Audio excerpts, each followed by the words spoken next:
These people are never gonna learn, bro. People are never gonna learn, man. 6 most disturbing forest encounters caught on camera. Now, I say forest like that because, you know, if you've been watching my reaction to these kind of videos, I hate forests, bro. I hate camping, I hate forests. And camping in the forest is, like, awful. Now, you know, I'll go camping in my front yard, or, you know, in my backyard. But I ain't going I'm not going into no deep woods, I'm not going deep into a forest. No, I'll camp on, like, the sidewalk. I'm not going where, like, there's a 360-degree radius of where bad things can come from, and attack me. And I'm not going alone. And, yeah, I mean, I'll go with about maybe 10 people. Yeah, that way, you know, like, I have a good little army in case something wants to go down. Then I'll go into the forest. Maybe. But yeah. Yeah, forests, and camping, terrible combination. YouTuber from the UK with a channel called English Woodsman, where he's been uploading videos of his wild camping, stealth camping, and woodland camping trips in the UK for almost 10 years. Most of the channel's videos feature Daniel reviewing camping gear for his viewers and showing footage of his adventures in the great outdoors. For the most part, they're pretty tame, but in August 2023, he uploaded a video of his camping trip in the woodlands close to his home, and the footage is pretty disturbing. The first part of the video pretty much just shows Daniel walking through the woods and talking to his subscribers, eating berries, and pointing out the sights on the way to the campsite. At several points along the way, he pauses to mention the footprints and garbage he sees lying on the trail, indicating other people had been there in the last few days. Someone's been here. There's a lot of rubbish around here.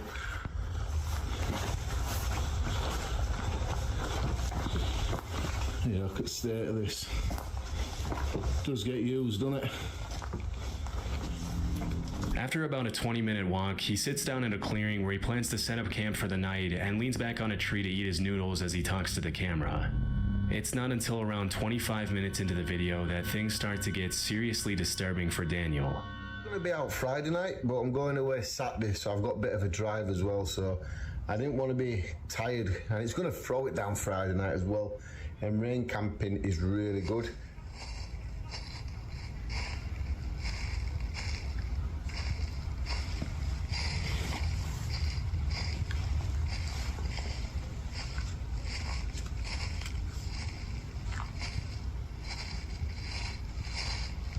Bro, it sounds like it's right here. Is that a badger? A what? Hello?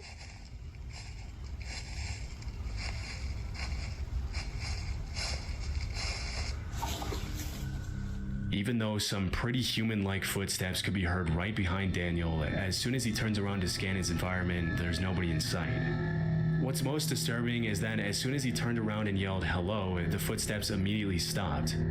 For the next few minutes, he sits down and tries to regain his composure as he Why would sips you his coffee stay? and eats his noodles, but things only continue to get even more creepy as the sun begins to set.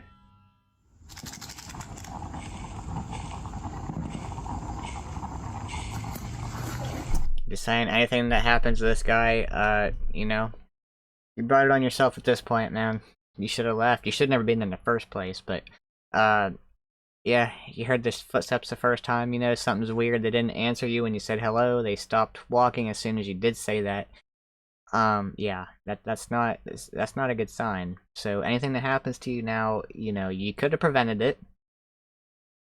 You could have prevented it. I'm not gonna say I won't feel bad, but, you know, you could have prevented it.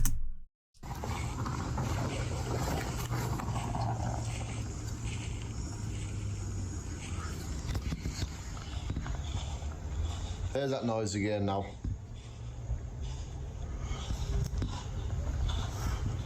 Hello?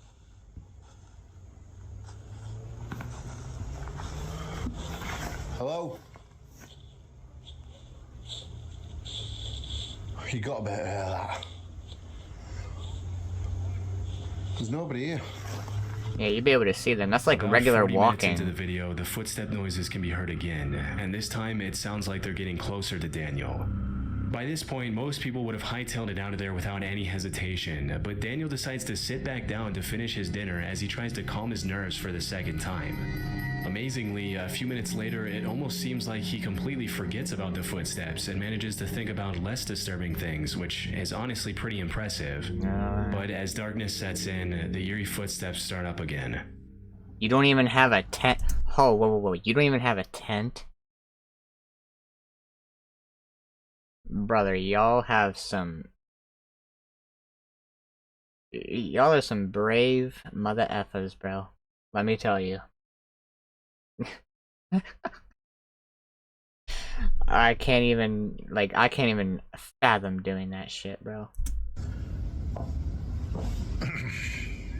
I'm gonna be honest. Is that a whistle? I can't stay here now. I'm gonna be a wimp. Now? I don't care if people call me a wimp in the comments, but I can't stay here. I'm too unsettled. I'm nervous. I've done camping like this loads of times. I think I'm gonna go find somewhere else to get this bivvy set up. But I'm leaving this spot. In the middle of the dark. Understandably, after this third incident, Daniel decides to head somewhere else for the night to play it safe. It's hard to know what exactly was making those sounds, but because they sounded very similar to human footsteps, it's possible that Daniel was being stalked by someone in the woods. Oh my god. This is obviously incredibly dangerous, as you can never really trust someone's intentions when you're in such a vulnerable position. Exactly. All by yourself in unknown territory. It was either that or an animal walking through the grass, but because Daniel mentioned the grass was a little wet and wouldn't have made that dry sound if an animal stepped on it, this is pretty unlikely. Also, many people in the comments mentioned that no animal walks that uniform and steady. Exactly. They stop, go, and change pace constantly. Either way, it's a good thing he decided to leave, because who knows what could have happened to Daniel that night. I mean, it sounds like just regular walking. Like, that's not somebody who's, like, crouched down and, like, carefully walking. No, they're, like, regular walking. And I feel like they would be standing straight up, you'd be able to see them. So maybe it's, like, I don't know, paranormal possibly? I don't know. Because, like, it sounded like they were in the same spot. It didn't sound like they were really moving. I mean, at one point it sounded like they were getting a little bit close. But for the most part, it sounded like they were just walking in place. Yeah, I don't know. It was very weird. It could be paranormal. I would not stick around to find out. I would have gunned it One out of the of most there. annoying things to me is spam texts and phone calls. You Tell would me actually about be it. surprised by the amount of times I get interrupted recording these videos by phone calls from random numbers. Well, I did some research and uncovered that a lot of times these spammers are able to get our personal info, email addresses, and phone numbers because big companies can't keep our data safe from data breaches and hacks. You may not have heard, but back in May, Ticketmaster was hacked and the data of over 500 million people were put up for sale on the dark web for anyone to buy. This stolen data included full names, addresses, email addresses, phone numbers, and credit card data. At best, this was going to lead to more spam calls, texts, and emails from their customers, that would but piss at me worst, off. fraud and identity theft. So, what is Ticketmaster doing about it? Absolutely nothing. They said they didn't think the hack would have a material impact on our overall business. All these businesses happily collect our data but do very little to protect it, and even less when it's compromised. That's why I use Aura, the sponsor of this video. Oh, this is a freaking sponsor. Data breaches like the Ticketmaster one. I was thinking this was part of the Gives me video. fast fraud alerts if anyone tries to use that. The Rampant Range is part of a front range of the Rocky Mountains in Colorado, made up of almost entirely public land within the Pike National Forest. In the summer, you'll find lots of bikers enjoying the Rampant Range's elaborate trail system and exploring the great outdoors. For the most part, this part of Colorado is a paradise for anyone who enjoys spending time in nature. But over the past few years, there's been a pretty alarming trend on the rise, with random people setting up wires on trees at just about head height in an effort to seriously injure bikers Ew, on the what trail. the In fudge? 2019, a post That would describing this terrifying trend was uploaded to Decapitate Facebook. somebody. And disturbingly, the uploader mentioned that one of his high school friends had lost his life as a result of running into a similar wire on a trail. Immediately, people jumped into the comments to point out how incredibly messed up it would be to do something like this, and how this kind of evil needs to be categorized as attempted murder if the suspects are ever caught. Yeah. A couple of Put years up before the cameras. post was made, in 2017, two motorbike riders uploaded a video to YouTube of their encounter with a similar wire, and although nothing happened to them, it was a very close call. My god, dude. Like, that would take your head off, man. Or, like, puncture something in your throat. Maybe not take it. I don't know if I don't know. I don't know if it's that sharp a wire. Like, what kind? Is it cable or wire? If it was like that, like, very thin When these wire. wires are set up off trail, it can be hard to tell whether they were placed there out of malice or if a random camper or farmer placed the wires there to hang up clothes or something similar. On the middle of a trail. In cases like these where the wires are specifically placed on the trail, there's really only one reason people would do that, and that's to bring serious harm to bikers for some reason. Possibly they're annoyed with the constant loud sound of the bikes near their property or something else. So you kill them. But hopefully more measures can be taken in the future to prevent more people from getting hurt, especially because it's not uncommon to hear about motorbikers and snowmobilers losing their lives over this kind of stuff. That's so stupid, man. Like, you get annoyed at the sound, so you kill them. YouTube by a user named Try to. Fire number 21. He recorded it around 2 a.m. in December 2014. The uploader lives in a forest, and he mentioned that the noises in the audio were coming from deep in the woods behind his house. You live in the forest?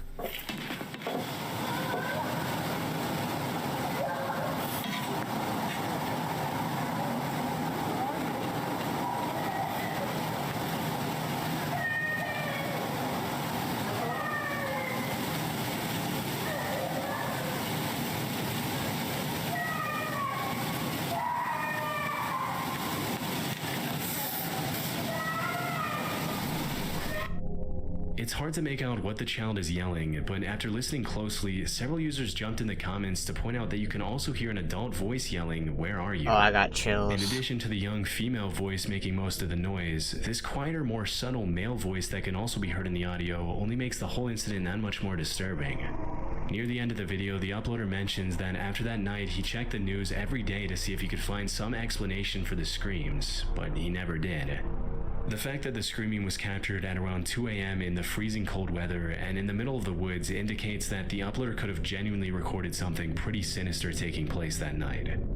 It's hard to tell why the uploader would record and upload the audio instead of immediately calling the police after hearing a female voice in such obvious distress, but at this point there's not much that can be done about it. And who knows, maybe the uploader did call the police. There wasn't much context given in the video's description. We can only hope that whatever problem happened that night was eventually solved, but based on the shrillness of the screams and the strangeness of the whole situation, we probably won't ever be able to know for sure. God. Lisa is a life coach and YouTuber who often uploads videos of what it's like living in her van and traveling the country on her own. One afternoon in 2022, Lisa had parked her van on the side of the road and left the side door of her van open while she cooked her dinner inside, when suddenly a sketchy-looking guy approached her, poked his head in her van without her permission, and started asking her some pretty bizarre questions in French, a language Lisa doesn't speak. When she mentioned she didn't understand what he was saying, he pulled out a translator app to try to communicate with her, which obviously made her pretty uncomfortable, especially since she wasn't interested in talking to him in the first place after he invaded her personal space. After watching the guy struggle to use Google Translate for a few minutes, Lisa decided she'd had enough and shut the side door in his face, also closing the curtain to make sure the guy got the hint. Strangely, for over half an hour, the guy then stood outside in the rain and tinkered with the translator app to try to communicate with Lisa, even after she made it more than obvious that she wanted nothing to do with him.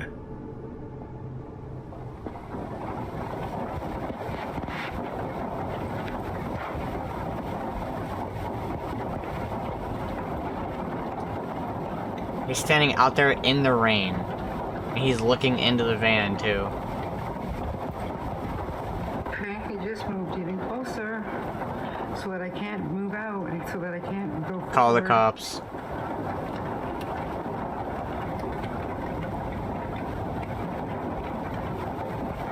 Please leave. Please leave, you sketchy person. Please leave.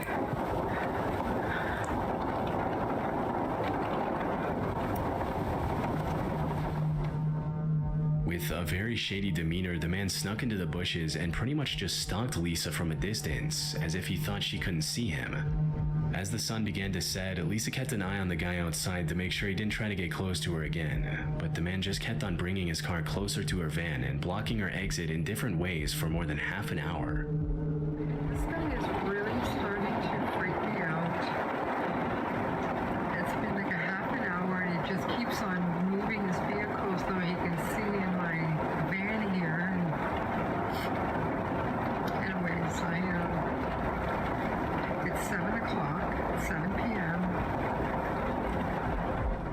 Unfortunately, just as darkness had begun to set in, a family in an RV pulled up right behind Lisa and spent the night in the same parking lot as her, which comforted her enough to stay there the entire evening.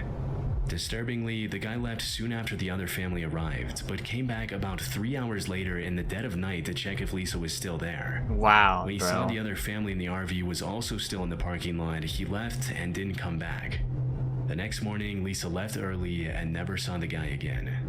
It's hard to tell what the guy's exact intentions were, but based on his overall sketchy demeanor and questionable behavior, they couldn't have been anything good. I mean, The one thing we can be sure about is that it's a good thing the other family in the RV Yeah. arrived at the parking lot when they did. the fact that he left as soon as more people showed up tells you he had not good intentions. Because if your intentions were fine, and you thought you were doing nothing wrong, why would you leave as soon as somebody else shows up? Like, Otherwise, who knows what the man would have done to Lisa. oh, fuck out of here, boy. In May 2014, an Imager user uploaded a blog post where he talked about the time he went to visit a friend in northern Germany. According to the uploader, his friend told him about these pipes that he had found in the woods near his house that stuck up out of the ground like periscopes. You guys are gonna try to talk through Apparently, them. his friend and his siblings played near the pipes as kids and knew that there were bunkers hidden below them, but their parents never allowed them to get near them out of concern for their safety. During the visit narrated in the blog post, the uploader and his friend decided to check out the pipes and finally go down into the bunkers that they never had permission to explore when they were younger, and they found some pretty disturbing stuff. A few hundred feet away from the trees, they found the entrance to the bunker covered with a loosely placed piece of wood that they easily removed with a crowbar. Once inside, all they could see were these long, seemingly endless, hospital-like hallways that extended for thousands of feet under the woods. As they ventured further and further into the maze of tunnels, they found graffiti on some of the walls, indicating they weren't the first people to get the idea to explore the underground bunkers. To the explorers' horror, one of the walls deep inside the tunnels had the word "help" in German graffitied all over it. It's possible that it was just sprayed on there by another group of teens trying to be funny. Probably. But the eerie nature of the bunker, coupled with the general state of disarray, really makes you wonder if something more sinister took place down there at some point, possibly even written by German soldiers in the later parts of World War II. As they traveled deeper into the bunker, they found some more disturbing graffiti, with one of the eeriest messages reading, "Hello Satan, I love you." Obviously, that's not the kind of message you want to see in a tunnel system like this, but the two friends decided to keep on exploring anyway. Of course you would. After several hours down in the bunker, they ended up finding tons of more twisting, winding hallways, You're gonna get flooded rooms lost. with old machines, and dark, narrow corridors that reached dead ends, but nothing more disturbing than the graffiti they had found a few hours earlier. The explorers managed to make it out of there safely and didn't go back there again. I would hope not, bro. Eesh. In the summer of 2016, reports started surfacing that people were finding dangerous booby traps along a very well-known hiking trail in the High Mountain Park Preserve in Wayne, New Jersey. I've seen something like this. It's like, nails in boards, like, wooden planks or boards or whatever. And, there was a video of it, like, lined up across a road. And it's like it forces you to slow down. Obviously, once you see them, you can't drive over unless you're gonna pop a tire, or all four. But yeah, once you slow down, if you get out of the car to look, that's when you end up getting robbed or killed or whatever, bro. But somebody sets those traps up in the middle of a road. They wait for somebody to stop, possibly get out of the car to move them or something, and that's when you get got. So yeah, don't get out of the car, man. Just Yui, get up out of there, bro. Police reports the traps mostly consisted of boards with nails sticking out of them, barbed wire, broken bottles placed along the trails behind or near rocks or logs, and other treacherous materials. As more and more complaints started coming in, police warned people to keep an eye out for the traps and even organized cleanup efforts to keep hikers safe during their treks. What's most disturbing is that these traps were clearly placed there to hurt people, as there's really no other reason to put nails and barbed wire on the ground in the middle of such a popular hiking trail. And in the The dirt fact too. that someone would take the time to get out on the trail, build a booby trap in such detail, and place it there with the intention to do harm to other people and their pets is honestly pretty messed up. But it didn't take the cops too long to make an educated guess as to who was behind the whole thing. Although they never found the individual suspects responsible for placing the traps on the trail, the sheriff's department determined that the traps had probably something to do with the feud between hikers and bikers who had been fighting over use of the trail for decades. According to many nearby residents, it's common for bikers on the trail to speed past the hikers without ringing their bells or announcing their presence, which has led to several injuries and rising tensions between the two groups over the years. Still, it's hard to imagine that someone would take the issue to the point of trying to harm an entire group Exactly. of people so maliciously with such brutal methods. Fortunately, no one was hurt as a result of the traps, but the suspects responsible were never found. Bro, like, that's so pointless. A feud between hikers and bikers. Just mind your own business, man. Like, I go hiking sometimes on trails, around here where I live. And, I mean, all the time, literally all the time, like, every time I go there. Which is probably like 3 times a week. 2-3 times a week I go hiking. Probably like 3-4 times every time I go there. There'll be a bike that goes by me without ringing the bell. Like, I can hear it though, and it's not even a dirt trail. Some of them are, but like the main one I walk on is just like a bike trail. And it's asphalt, and I can still hear the bike coming. Like, I can hear the tires on the asphalt. Now, I don't wear headphones like that or earphones or anything. I don't listen to music. I just go there because it's like it's peaceful. Just get away from everything. But so yeah, it's easier for me to hear, but people with earphones, headphones, they won't be able to hear that. But yeah, like the dirt trail, I feel like it would be a lot easier to hear it. Like, people go by all the time without like ringing the bell or being like on your left. I mean, some people do it, some people don't. I mean, it is what it is. I mean, as long as they don't hit me, then I'm fine with it. Yeah, I don't know. I look over my shoulder just to make sure sometimes because, you know, I guess you never know, but I would never get to the point of like, here, let me put these nail traps down on the ground. Let me put barbed wire on the ground trying to hurt this person or possibly kill this person if they fall and they're not wearing a helmet. And they hit their head off the ground. Like, dude, come on now. Come on now, man. That's just so dumb. But, yeah, man, let me know what you think in the comments down below. I hope you enjoyed it. Please drop a like, hit that subscribe button, man. I'll catch you on the next one. Peace.